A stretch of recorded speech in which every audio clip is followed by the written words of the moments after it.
Dokumen apa yang akan diajukan? Ini satu lagi. Ini simpel saja sebetulnya. Ya. Kenapa kita tim kuasa hukum PEGI menitik beratkan kepada error in persona? Ya. Pertanyaannya adalah, apakah Polda Jabar menghormati putusan hakim tahun 2017? Kalau mereka menghormati, tangkap Peggy Peron, bukan Peggy Setiawan. Nah, itu pertama, ya. Karena dari ciri-ciri yang disampaikan oleh rekan kami jauh berbeda. Ya, saya nggak usah kupas lagi karena sudah dikupas banyak ya. Siapakah Peggy Peron, siapa Peggy Setiawan. Itu yang pertama. Kemudian yang kedua, terakhir Kompolnas menyampaikan penyidik sudah mengantongi nama 5 Peggy Setiawan. Ya. Saya minta kepada Polda Jabar, kalau memang ada 5 Peggy Setiawan di kantong penyidik, ya, yang 4 panggil tuh, ya, yang 4 panggil, mintai keterangan, bila perlu perlakukan seperti klien kami Peggy Setiawan, ya, tangkap, tahan, atau kalau mereka nggak berani itu lakukan klien kami seperti mereka, keluarkan, bebaskan, simpel kan, itu aja. Oke, jadi pada intinya karena kok kesimpulan permohonan kami ini adalah error in persona, salah orang, maka menurut KUHAP ketika ya Peggy Setiawan ini bukanlah Peggy alias Peron sebagaimana putusan pengadilan dan sebagaimana penetapan DPO, maka Peggy Setiawan adalah orang yang dicurigai. Seharusnya kalau orang yang dicurigai tidak langsung ditangkap.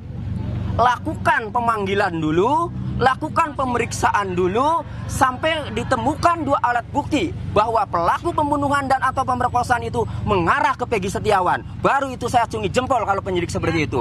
Tetapi nyatanya ya hanya menurut penyidik bahwa Peggy Setiawan itu adalah Peggy alias Peron, sementara ya dari ciri-cirinya berbeda, dia melanggar prosedur ya.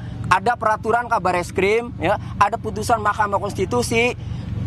Fatal, yang paling penting sebelum ditetapkan sebagai tersangka harus diperiksa dulu sebagai saksi.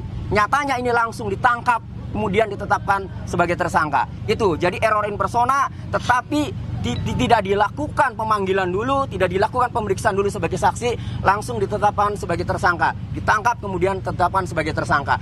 Kita tunggu besok jawaban apa yang membuat penyidik, alat bukti apa yang membuat penyidik menetapkan klien kami yang jelas-jelas Peggy Setiawan bukan Peggy alias Peron kemudian menjadi tersangka. Demikian. Dokumen apa yang akan dihadirkan untuk menjadi alat bukti nanti untuk menyatakan bahwa ini Peggy ini salah tangkap? Oh itu nantilah. Nantilah. Nggak bisa kita buka itu nanti bocor. Nanti ada kejutan berikutnya, di pengadilan nanti. Hanya yang saya mau katakan begini, bahwa dengan pernyataan termohon tidak akan menghadirkan saksi, menurut kami itu sangat bagus banget buat kami. Karena keuntungan besar buat kami. Karena sekarang saksi itu merupakan satu alat bukti. Dalam perkara pidana 184 KUHAP, saksi itu berada paling depan, berada paling atas. Kalau sampai ini tidak dihadirkan ya udah silakan aja. Makanya kami mau mengukur besok nih. Kalau sampai dalam perkara ini yang kemudian hanya mengajukan ahli, ayo kita uji ahlinya. Tapi tadi ahli aja ya. Ahli saja. Sudah ketahuan, catat. Iya kan? Saya sudah mengancam, silakan hadirkan AF ya. Yang awalnya dalam kompresi Polda itu diantaranya pengakuan AF, kami akan cecar. Siapa tahu jangan-jangan AF ini terlibat. Catat itu. Kemudian yang kedua, siapa lagi? Sudirman. Ya. Kami akan tanya dari hati ke hati nanti karena kami ini orang Cirebon, ibu orang Cirebon, Pak Sudirman orang Cirebon, akan ditanya.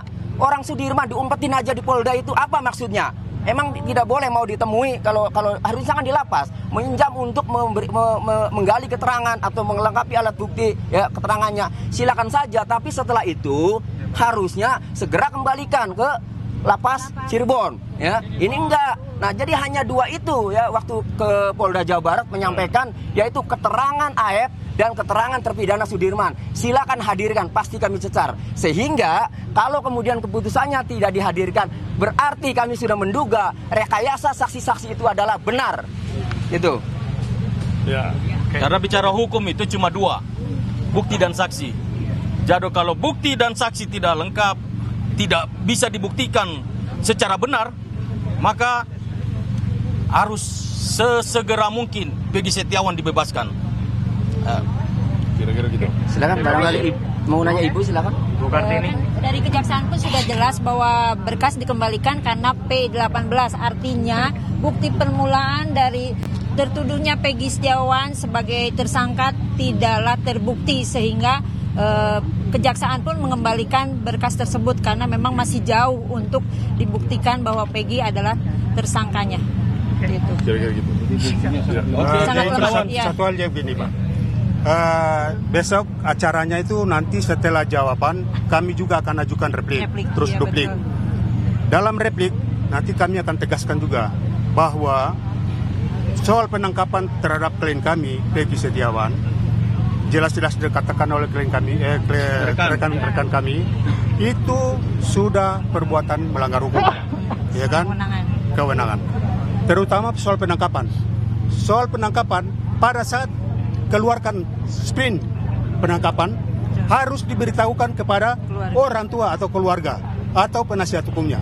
Tetapi ini tidak pernah ada, ya kan? Nah, ini penting, ini perlu dicatat. Nanti akan kami tegaskan dalam replik besok. Ya, besok. replik besok. Ya. Terima kasih sudah ya. Terima kasih teman-teman. Terima kasih ya. Terima kasih. Semangat. Semangat cerah, bebas semua gitu ya.